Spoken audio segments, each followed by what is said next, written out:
Hello, everyone. My name is Julie, and I am one of Christian Assembly's Kingdom Partners, and it's a privilege to send this daily touch point to you all today. Our reading for today comes from Hebrews chapter 4. I encourage you to read it and to sit within it and to ask God what He might be wanting to speak to you as you read this chapter that's about rest and the invitation, the command that God has given us to enter into His rest, and the numerous times throughout the scriptures where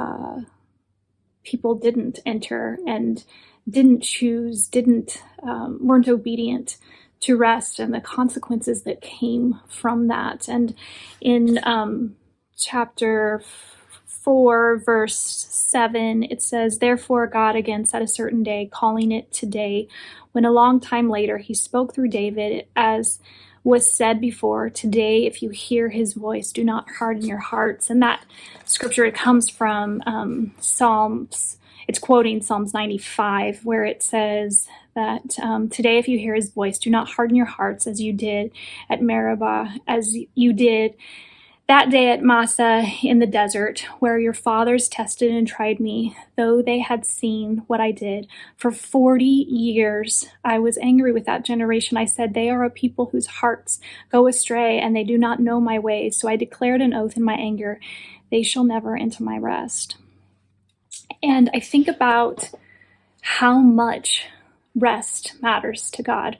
It started in Genesis with creation, God taking 6 days to create the world, and so many things happened in that time. And then on the seventh day that he rested, and how that is supposed to be a rhythm that is a part of our lives, that it's not just about what we do and accomplish, that we are loved, and as an obedience to God, as a gift that he wants to give us, that we choose to be obedient and to work for 6 days, and on the seventh to find rest. And it's not a legalistic thing. It is a gift that is offered to us who choose to enter in. And how much do we long for rest? I mean, really, if you sit and you think about what is it that I hope for, I mean, the longing inside of me for rest is great. There's some writing by Peter Scazzero about Sabbath, and he just talks about, he says that Sabbath as a 24-hour block of time in which we stop work, enjoy rest, practice delight, and contemplate God. And I encourage you that if this is not something that you're already doing, that you don't think of this in abstract ways, but you find concrete ways each week that you and your family take time to rest. And it does require intentionality. It requires thinking ahead, but it's something to look forward to. It's something to really enjoy, to take delight in. And I feel like our greatest works, our greatest creations, our greatest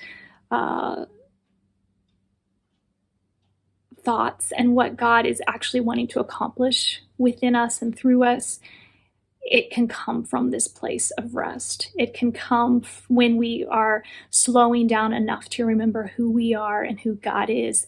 And what he's inviting us into is something that he understands how desperately we need it, that we were made for it, that it is this opportunity to